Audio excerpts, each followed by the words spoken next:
What's good, YouTube? It's jazzlovesmma here, and we're going to be breaking down, doing full card predictions for UFC Macau, Yadong versus Figueiredo. Let's break it down. Loma Luke Boom, Luke, fuck, Loma Luke Boomy versus Jacqueline Amorm. I think I'm gonna pick. What is she? An underdog, plus 110 underdog. I'm gonna have to pick Loma Luke Boomy. I think she's just a little bit better, and she's just looked better in her last performances. Jacqueline Amorm, she lost to Mizuki anyway, who I think had been out for 2-3 years, and she didn't have a good record herself. She was out for 2 years, um, and yeah, and then she was just able to defend all the grappling from Amorm. Amorm had good submission wins against Demopoulos, but Demopoulos shit though grip the glove. She got a good submission over Viana, but Viana's dog shit. Look at Bumi at least has a decent win over Bruno Brazil, where she was able to take her to the distance. She did lose to Alexia Tainara, which honestly, um, it's not a bad loss. She looked awful. She got really a rap on that's what's worrying. But Amorm isn't I don't think she's as physical as someone like Tainara. She is like a big Brazilian girl, but I think Bumi is just gonna be able to. If Mizuki, anyways, looking that good, out damaging. I think she was rocking Amorm on the feet. I think Loma Luke Boomy can do the same. I'm gonna pick her by decision. Crafty decision pick. Moving on to Zhu Kangji versus Rodrigo Vera. I don't even know if that's how you pronounce his name, but I'll call him Zhu. It's not a Jew. Zhu. I'm gonna pick Rodrigo Vera. I looked at the records. No idea who these guys are. I'm gonna be honest. I didn't watch tape for this, but I looked at the records, and Rodrigo Vera has a decent record. I think Zhu is he has a lot of finishes. He actually has the same amount of wins, but he has half of his wins are by round one KO. The rest are by decision. So he is dangerous, but he doesn't have really anything impressive. Well, I looked at Rodrigo Vera, and he has a win over Juan Diaz, who just beat Wallmaker. It's really impressive.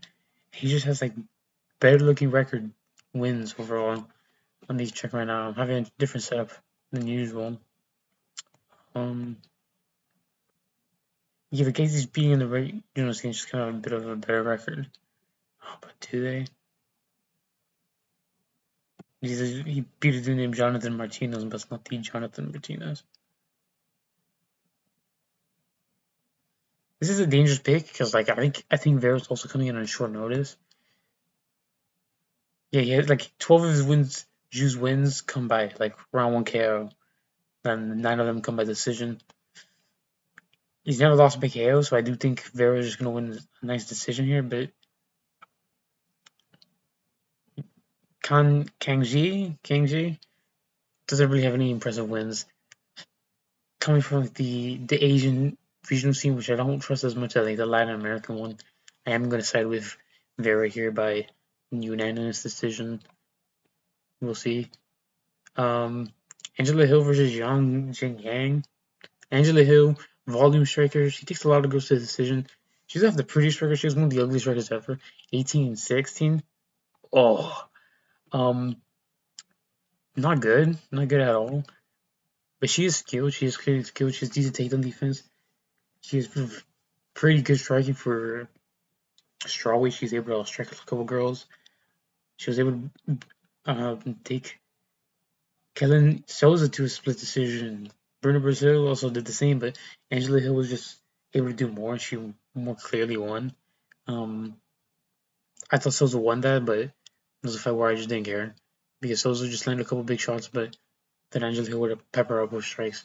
She's the third most. She has the third most strikes for a reason. She lost to Fatima Klein, which she honestly didn't even look that bad. She didn't get finished. Other girls have kind of finished by Fatima Klein. Yeah, Yasmin Lucindo, she beat, who honestly isn't that bad either.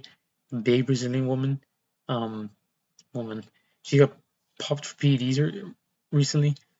So she is good, but she's also 40 something. I'll be looking right now. She's 41. She's getting older. She's on a bit of a loss streak right now. And I don't know if I can trust her to win. Jing Zhong, I think she's coming from 1FC. And she's coming from 1FC. She fought pretty recently. I think she's just gonna win a good decision here. Angela Hill, I don't know if I can trust her too much. She's pretty good, but I think she's gonna look good, but still lose. And I think she's gonna get close to like literally an even record. Because Angela Hill's literally 18 and 16.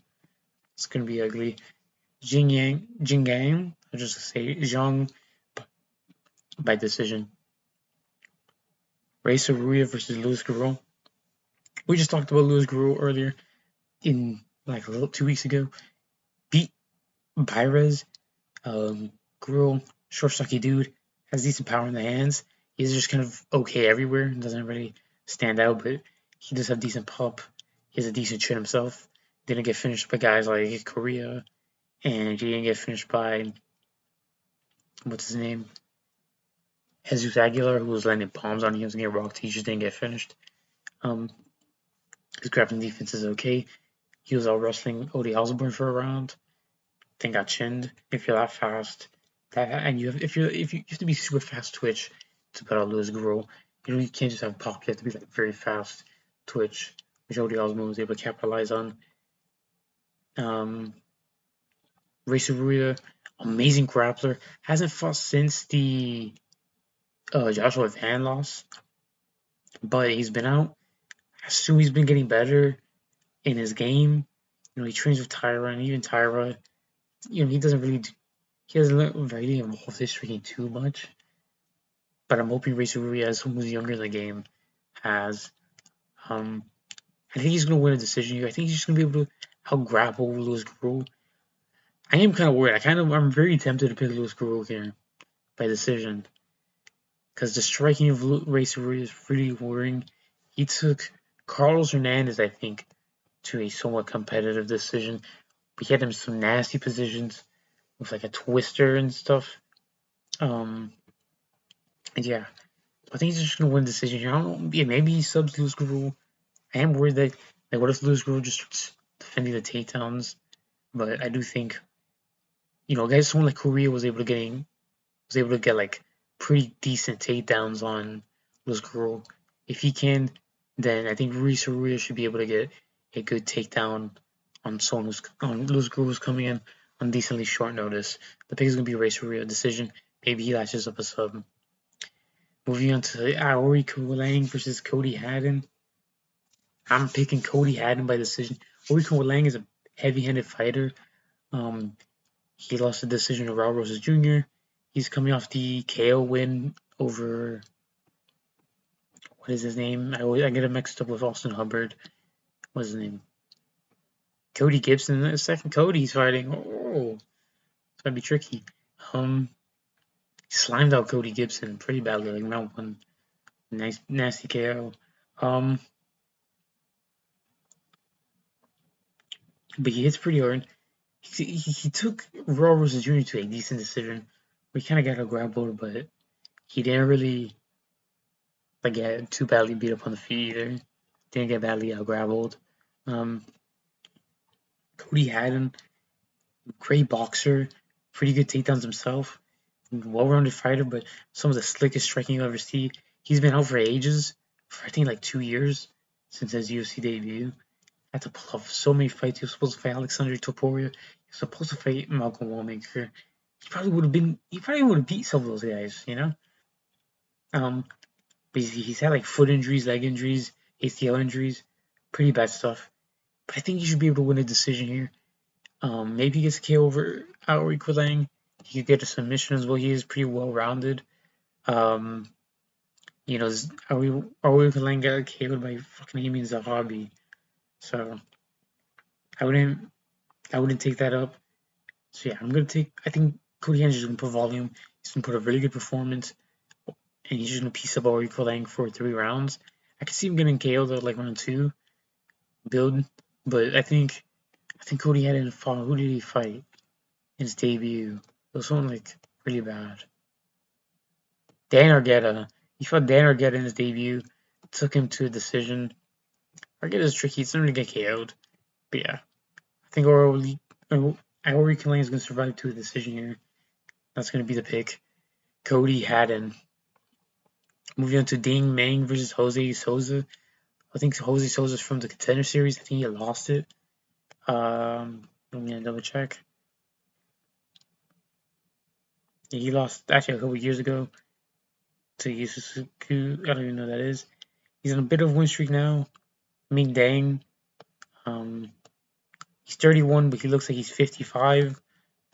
Nasty KO artist.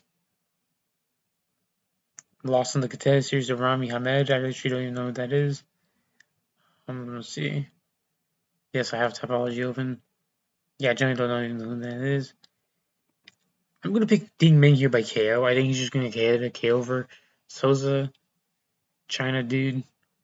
I don't even know. This is not my saying he's going to win the decision. Yeah, I think this is going to be around 1 KO for Ding Meng.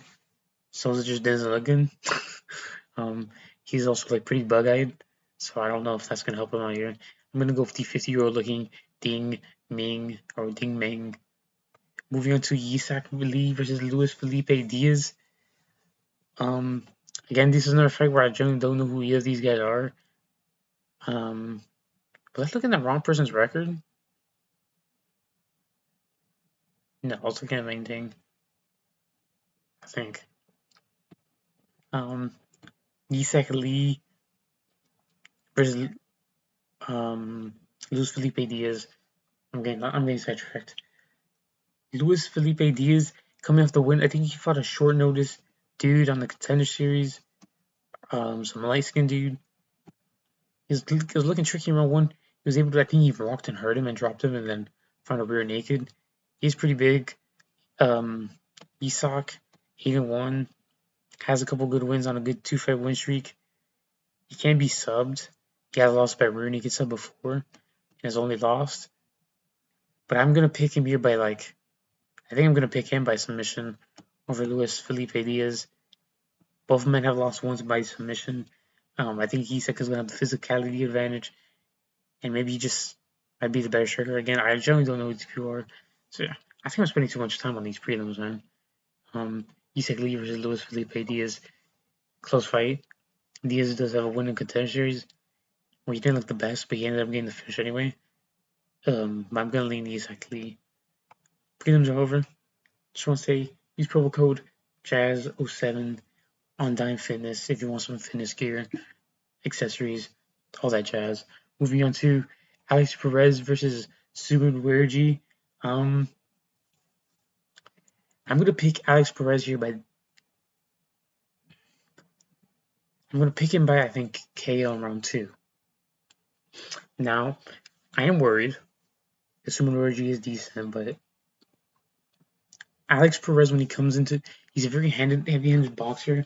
Doesn't really use a lot of straight shots. Maybe he'll use the jab, but he's a very hook-oriented boxer. He has some decent low kicks here and there. Subin Werji, long-rangey dude, has some very good... Uses range very well.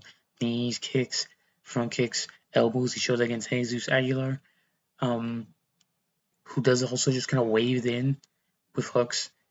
But at the same time, Jesus Aguilar is a midget, and Alex Perez is really tiny. Alex Perez is pretty big, dense. He's good height. He knows how to time his hooks. He knows when to enter the pocket.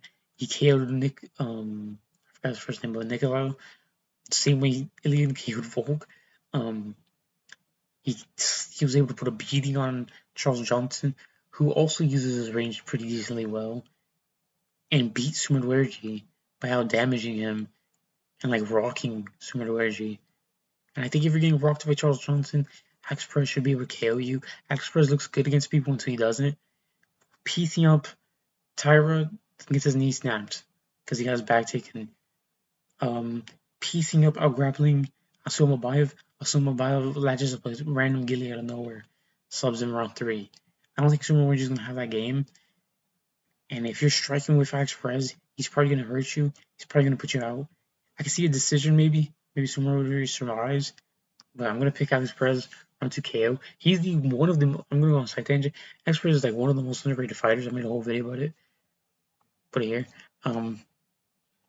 He's like one of the most underrated fighters on the rankings on the roster.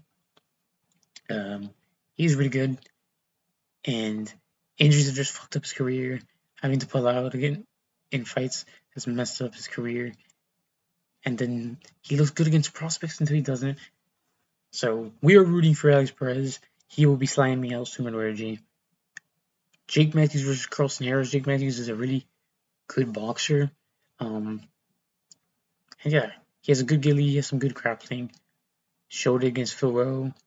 He is coming off the Neil Manny loss, where he got, did he get gillied or dart stroked or something like that in round 3?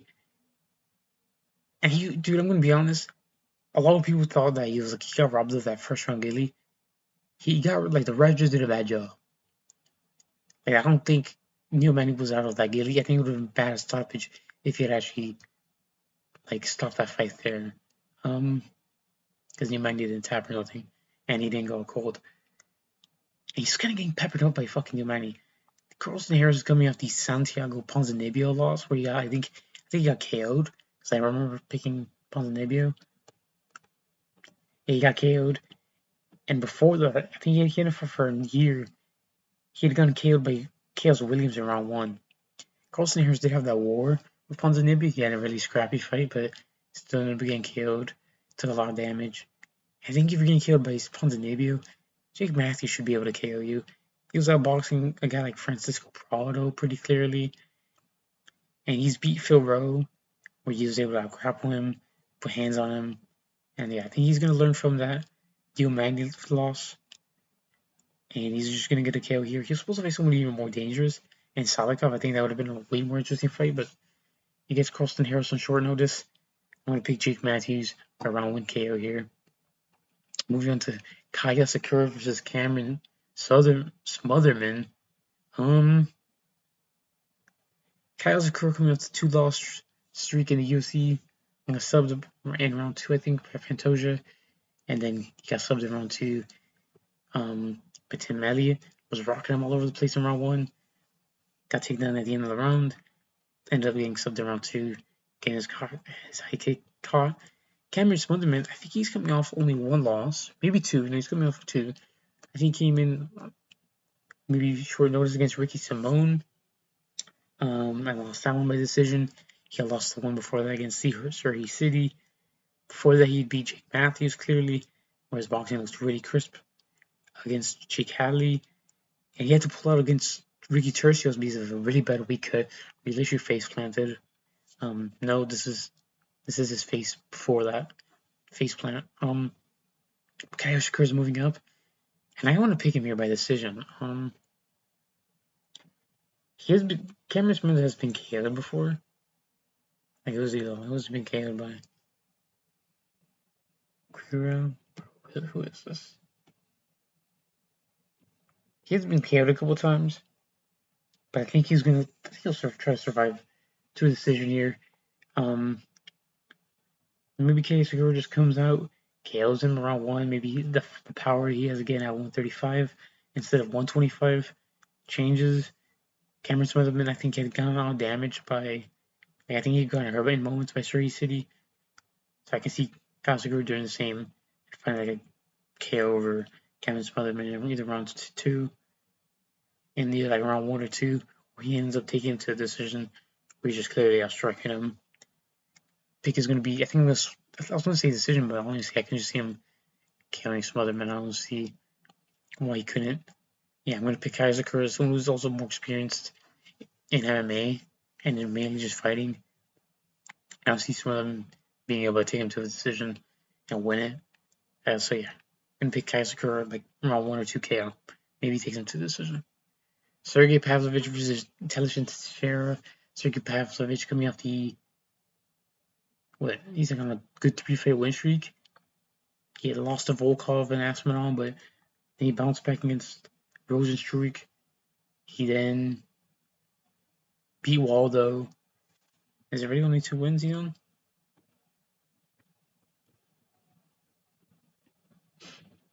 Yeah, he is only on a 2-fight winning streak with Rosenstruik and Waldo Cruz Acosta, where he blobbed Rosenstruik for 3 rounds. He hurt Rosenstruik, but just went for the wrestling. he wanted to play really safe, but he showed that he had something in his game. Against Waldo, he just outboxed him, outdamaged him for 3 rounds. Tashin Teixeira's coming off the win of Tuivasa, which in hindsight he looked really bad, gassed out, was getting nearly finished in round 3. He did look good in round 1 against what's his name? Tuivasa. Found the good takedowns. Round 2, he was kind of getting out damaged by Tuivasa, and then he took him down. So he had good timing on takedowns, but I don't think he's gonna be able to grapple Sergey, and I don't think he's gonna be able to find a KO on Sergey like he's like Justin Tafa. This dude did get chinned by Derek Lewis, and Pavlovich has longer arms. He's more dangerous and he's way better than Derek. I think Sergey's gonna get a round 1 KO here pretty easily. Teixeira's not that good, and yeah, I think it's gonna be a pretty easy night for Sergey. Gets back in winning ways of like round KOs. Aldo has a good chin. He's shown that over all of his fights. His chin is insane. Rozenstruik was literally getting rocked. Like, if Pavlovich would have just stayed on the feet, he would have gotten the KO. So if he comes out and he like looks for a KO here, he will get it. And yeah, I think it's gonna be a pretty easy night for him. Zhang Mingyang versus Alonzo Menifield. Menifield coming off the loss to Ozdemir, a round 1 KO loss. Before that he had beaten Omar Sy by a boring decision, and Julius Walker in like a near robbery and a really sloppy barn burner. Zhang Mingyang coming off the Johnny Walker loss, where he has legs shoot up without damaging Johnny Walker in round 1 reverse position. Then his legs just got chewed up. He got leg kick TKO in round 2. I just can't trust Alonzo Menifield to win any type of fight. So I'm going to pick Zhang Mingyang by KO here. Am I worried? Yes, because Zhang isn't really that good. But at the same time, am I supposed to trust Menifield, who was getting rocked by Julius Walker and just got KO'd, to beat Zhang Mingyang? I don't think he's going to be able to wrestle Zhang, and I don't think he's just going to trip his legs and do something similar to Walker, because he doesn't have the size that Walker does. And Walker and Zhang Mingyang were former training partners. So I'm going to have to lean Zhang Mingyang by KO here, round 1. In Macau, he's going to get that sour taste out of all of our mouths. And yeah, he's going to get a cool round 1 finish here. Moving on to the main event, Sung Yadong versus Davison Figueiredo. Sung Yadong coming off the 29-28 decision loss to Sean O'Malley, where he honestly looked okay. Figueiredo coming off the loss to Umar Nurmagomedov. Before that, he had been Montel Jackson in a nothing fight. He then had an even more nothing fight against Umar, where he was defending the takedowns. He got taken down here and there, and was just getting outside kicked at range. Yadong, he was good landing good low kicks on O'Malley in round 1. Got peppered up, got like a takedown in like the last 10-30 seconds. Didn't really do nothing with it. People said this fight was a robbery. Round 2, he had won. Landed good low kicks. I think he landed some big shots. Got a takedown in round 3. Got some good damage. Got some damage on his face. Clearly lost it. O'Malley was styling on him. But Sung Yadong is still really good. He hits hard. He is explosive. He has heavy low kicks. He was busting up O'Malley's leg with it. He does have a nasty check hook. He struggles with people's circle, and Davison Figueiredo is just kind of used to just circling now. But I think Figueiredo is just coming in for a paycheck. If Umar would have pushed more, I genuinely think he could have finished Figgy. It looks like Figgy's literally about to cry. Why is he looking at me like that? And yeah, I just think that Sung Yadong is going to get an easy, quick KO. The way he looked against Corey, throwing nothing, just getting peppered up, and then popping his own knee in round 2. Such a bad look. I think Sung Yadong, he's going to be the hardest hitting guy that Figgy's hit. I mean, Montel Jackson probably hits harder. But I think he's more snappy power compared to Sung Yadong's, who is pure explosive power.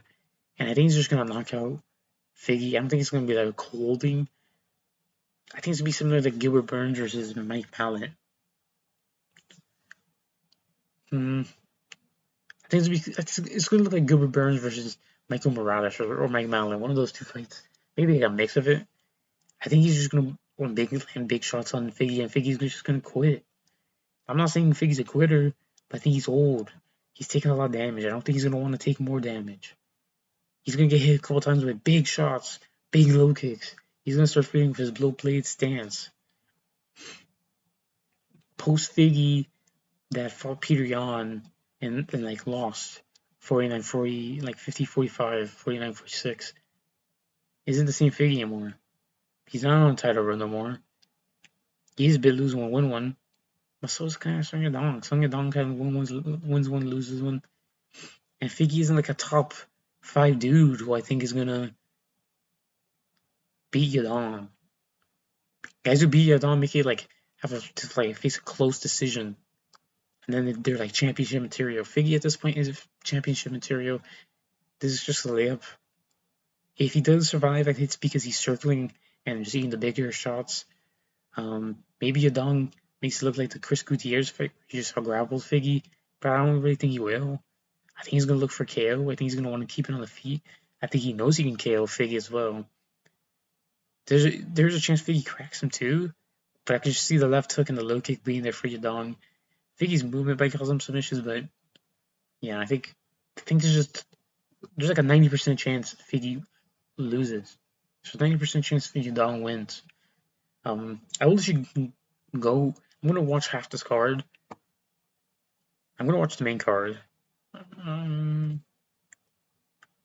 Gonna try to watch some of these prelims. I'm probably gonna watch. I'll probably try to wake up for Cody Haddon versus Eric Kulang, and then watch from there.